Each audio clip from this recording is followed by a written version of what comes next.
So when you send mails to other people, what you can do is you can request delivery and read receipts from them as well.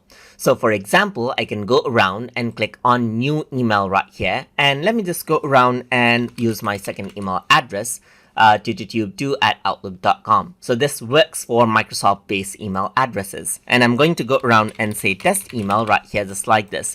Once I go around and paste this out, you can see that I got a test email. And now let's say I want to go around and request delivery and read receipts of the email from the other user. In that case, I can go around onto option right here.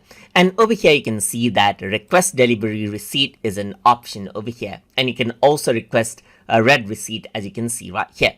So once you go around and send this email, what happens is that this email will be sent and you will get a delivery receipt and a read email receipt right here. So you can see that it is sending out the email right here, and I have the undo turned on. That is why I have the undo. So now if I were to go around onto inbox right here and wait for a while. So I do need to wait for a while to receive the read receipt.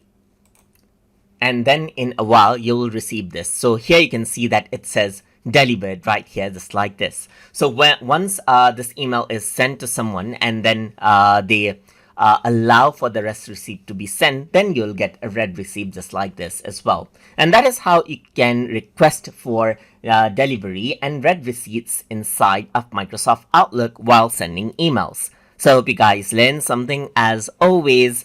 And as always, please like, comment, share, and subscribe.